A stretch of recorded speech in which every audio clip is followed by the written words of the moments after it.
마태복음 Q&A 제5회 1-5 예수님께서 이 땅에 오신 두 번째 이유는?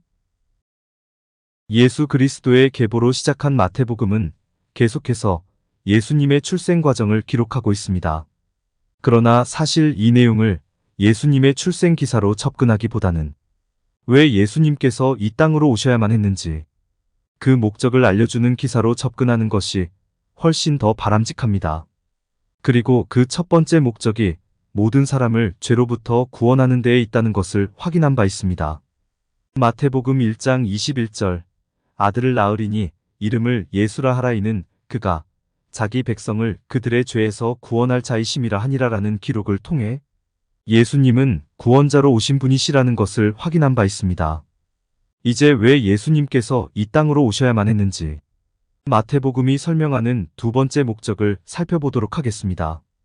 두 번째 목적을 알려주는 마태복음의 기록은 마태복음 1장 23절 보라 처녀가 잉태하여 아들을 낳을 것이요 그의 이름은 임마누엘이라 하리라 하셨으니 이를 번역한즉 하나님이 우리와 함께 계시다라는 기록입니다.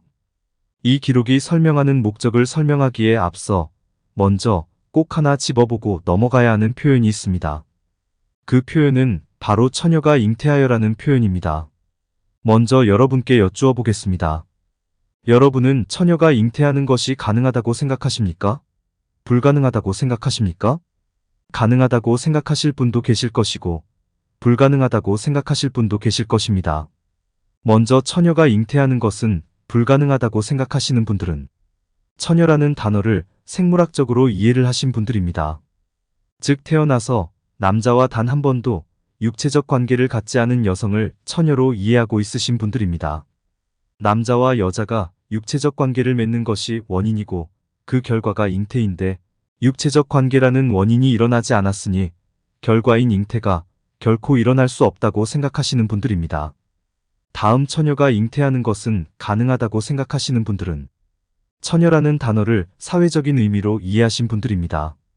즉 처녀를 아직 결혼하지 않은 아가씨의 의미로 이해하신 분들입니다. 그런데 결혼을 하지 않은 아가씨, 즉 처녀라고 해서 잉태를 할 수 없는 게 아닙니다. 남자와 육체적 관계를 맺는 원인만 있으면 처녀에게도 잉태라는 결과가 얼마든지 나타날 수 있는 것입니다. 그래서 처녀도 잉태하는 것이 가능하다고 생각하시는 분들이 분명히 계십니다. 어떤 분들은 제가 지금 무슨 말을 하고자 하는지 그 의도를 잘 읽어내지 못해서 답답하실 수도 있습니다. 그런데 제가 이런 말씀을 드리는 이유는 처녀가 잉태하여라는 표현의 의미를 다시 한번 잘 생각해보고자 하기 위함입니다. 왜냐하면 처녀가 잉태하여라는 표현이 기독교에서 너무나 큰 오해를 불러일으켰고 너무나 이상한 종교적 풍습을 가져왔기 때문입니다. 그 의미를 다시 한번 잘 생각해보기 위해 다시 한번 질문을 드려보겠습니다. 조금 전 처녀라는 단어를 생물학적 의미로 이해하면 잉태가 불가능하고 처녀라는 단어를 사회적인 의미로 이해하면 잉태가 가능하다고 했습니다. 질문입니다. 처녀라는 용어를 생물학적 의미로 이해하든 사회적인 의미로 이해하든 잉태를 하기 위해서 가장 필요한 것이 무엇이었습니까? 어떤 원인이 있어야 잉태라는 결과가 나타날 수 있는 것입니까? 그것은 남자와의 육체적 관계입니다. 즉 처녀든 처녀가 아니든 결혼을 했든 결혼을 하지 않았든 반드시 남자가 있어야 잉태가 가능하다는 의미입니다. 남자 없이는 그 어떤 경우에도 잉태가 불가능하다는 의미입니다. 그런데 처녀 마리아는 남자 없이 잉태를 했습니다. 놀라운 일입니까? 놀랍지 않은 일입니까? 놀라운 일입니다. 정말로 놀라운 일입니다. 일어날 수 있는 일입니까? 일어날 수 없는 일입니까? 일어날 수 없는 일입니다. 도저히 일어날 수 없는 일입니다. 그렇습니다. 남자 없이 잉태를 한 일, 즉 마리아에게 일어난 일은 도저히 일어날 수 없는 정말로 놀라운 일이 아닐 수 없습니다. 그런데 마리아에게 일어난 일보다 훨씬 더 놀라운 일이 있습니다. 그 일이 무엇입니까? 그 일은 바로 마리아에게 남자가 없는데도 마리아가 잉태를 할 수 있도록 한 일입니다. 이게 훨씬 더 놀라운 일입니다. 처녀 마리아가 잉태를 했다는 것보다도 처녀 마리아가 남자 없이 잉태를 할 수 있도록 역사하신 하나님의 능력이 있다는 것, 이것이 훨씬 더 놀라운 일입니다. 그렇습니다. 처녀가 잉태하여라는 표현 속에서 우리가 가장 놀라워해야 하는 것은 처녀 마리아가 절대로 아닙니다. 동정녀 마리아가 절대로 아닙니다. 남자 없이 마리아에게 잉태를 시킨 하나님의 능력입니다. 즉 강조점이 처녀 마리아에게 있는 것이 아니라, 강조점이 동정녀 마리아에게 있는 것이 아니라 강조점은 하나님에게 있는 것입니다. 남자 없이 마리아를 잉태시킨 하나님에게 강조점이 있는 것입니다. 인류를 죄에서 구원하실 목적으로 예수 그리스도를 보내시기 위해 마리아에게 큰 은혜를 베푸신 하나님에게 강조점이 있는 것입니다. 그래서 예수 그리스도의 계보에서도 다른 사람들은 모두 부계를 따라 난 것으로 기록하고 있지만 예수님은 남자 없이 마리아에게서 나았다고 기록하면서 하나님을 강조했던 것입니다. 마리아는 그저 하나님으로부터 큰 은혜를 입은 한 사람에 불과합니다. 그런데 마리아가 어떤 존재가 되어 있습니까? 마치 신적인 존재가 되어 있습니다. 남자 없이 잉태를 한 것이 결코 마리아의 능력이 아니고 오직 하나님의 능력인데 마치 마리아의 능력인 것처럼 여겨지고 있고, 그래서 마리아가 신적인 존재처럼 되어 있습니다. 제가 지금 절대로 마리아를 비난하는 것이 아닙니다. 마리아가 비난받을 일이 무엇입니까? 마리아에게는 아무 잘못이 없습니다. 저는 지금 사람의 어리석음을 한없이 안타까워하는 중입니다. 성경이 말하고자 하는 의도를 바르게 이해하지 못해서 또 다른 우상을 만들어 숭배하고 있는 사람의 어리석음을 안타까워하고 있는 것입니다. 사람의 어리석은 종교성을 안타까워하고 있는 것입니다. 다시 한번 말씀드립니다. 처녀가 잉태하여라는 표현은 절대로 마리아를 강조하는 것이 아닙니다. 남자 없이 잉태를 하도록 역사하신 하나님을 강조하는 것이고, 사람의 아들이 아니라 하나님의 아들로 오신 예수님을 강조하는 것입니다. 그래서 계속해서 이어지는 표현이 바로 아들을 낳을 것이요 그의 이름은 임마누엘이라 하리라 하셨으니, 이를 번역한즉 하나님이 우리와 함께 계시다라는 표현입니다. 그렇습니다. 예수님은 하나님께서 언제나 우리와 함께 계신다는 증거로 하나님의 아들로 오신 임마누엘이십니다.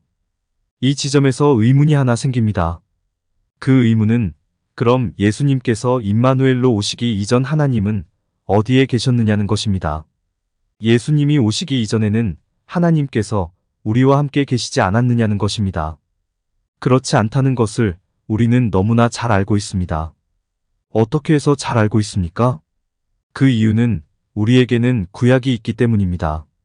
구약에서 하나님은 단 한 번도 사람을 떠나신 적이 없습니다. 구약에서 하나님은 마치 스토커 같으셨습니다. 정말로 귀찮을 정도로 사람을 쫓아다니며 사람을 보호하고 안내하셨습니다. 죄의 심정과 마음에서 벗어나야 한다. 하나님의 심정과 마음으로 살아야 한다. 그러기 위해서는 하나님께서 사람을 위해 행하셨던 은혜의 사건들을 잊지 말아야 한다. 하나님은 구약 내내 사람을 따라다니며 이런 말씀을 하셨습니다. 그럼에도 불구하고 사람은 변하지 않았습니다. 사람은 하나님의 말씀에 귀를 기울이는 것이 아니라 언제나 죄의 유혹을 따라갔습니다. 생각하는 것이 죄요, 판단하는 것이 죄요, 결정하는 것이 죄요, 행동하는 것이 죄였습니다. 처음부터 끝까지 사람은 죄의 심정과 마음, 죄의 성품과 속성, 죄의 가치와 원리를 따랐습니다. 하나님께서 항상 사람과 함께 하셨지만 사람은 변하지 않았습니다. 그래서 오시는 분이 바로 예수님이십니다. 하나님께서 사람을 죄로부터 구원하시기 위해 구원자로서 이 땅으로 오시는 것입니다. 하나님께서 사람을 죄로부터 구원하시기 위해 육신을 입고 구원자로서 이 땅으로 오시는 것입니다. 그리고 십자가 위에서 죽으시고 부활하심으로써 구원 사역을 완성하시는 것입니다. 그런데 구원해 주시는 것으로 끝을 내면 안 됩니다. 책임을 져주셔야 합니다. 구원했다고 해놓고 훌쩍 떠나버리면 사람은 다시 또 구약의 상황으로 돌아갈지도 모릅니다. 죄의 사슬에서 풀려나기는 했지만 사람 안에 남아있는 죄의 습관, 죄의 습성으로 인하여 사람이 구약 때처럼 죄의 심정과 마음, 죄의 성품과 속성, 죄의 가치와 원리로 살아갈지도 모릅니다. 그래서 하나님은 사람을 떠나지 않습니다. 언제나 사람과 함께 하시는 가운데 사람의 삶을 보호하시고 사람의 삶을 안내하십니다. 그래서 임마누엘이라 하는 것입니다. 사람을 떠나지 않고 언제나 사람과 동행하시기에 임마누엘이라 하는 것입니다. 그런데 하나님께서 어떤 형태로 사람과 함께 하십니까? 바로 성령의 형태로 사람과 함께 하시는 것입니다. 성령의 형태로 사람 안에 거하시면서 하나님의 말씀, 하나님의 역사를 우리로 하여금 기억나게 하시고 우리를 진리 가운데로 이끄시는 것입니다. 그렇게 우리와 함께 하시는 임마누엘 하나님으로 인하여 인류가 역사를 유지해 올 수 있었고 앞으로도 역사를 유지해 갈 수 있게 되는 것입니다. 혹자는 그럽니다. 하나님이 계시기는 하냐고 혹자는 그럽니다. 하나님이 계신다면 지금 우리의 삶이 이래서 안 되는 것 아니냐고 혹자는 그럽니다. 그럼 저는 그럽니다. 하나님이 계셨으니까 이 정도라도 사람이 살아갈 수 있는 것이지 하나님이 계시지 않았더라면 인류의 역사는 벌써 끝장나고 말았을 것이라고 그럽니다. 인류는 아주 오래전에 종말을 고했을 것이라고 그럽니다. 언제나 우리와 함께 하시는 임마누엘 하나님으로 인하여 우리가 온전해질 수 있다는 것을 잊지 말아주시기를 부탁드립니다. 끝으로 공감이 되었다면 구독과 좋아요, 알림 설정 부탁드립니다. 하나님의 말씀을 바르게 전하는 데 큰 도움이 될 것입니다. 평등하고 공정하며 정의롭고 행복한 세상을 이루는 데 큰 도움이 될 것입니다.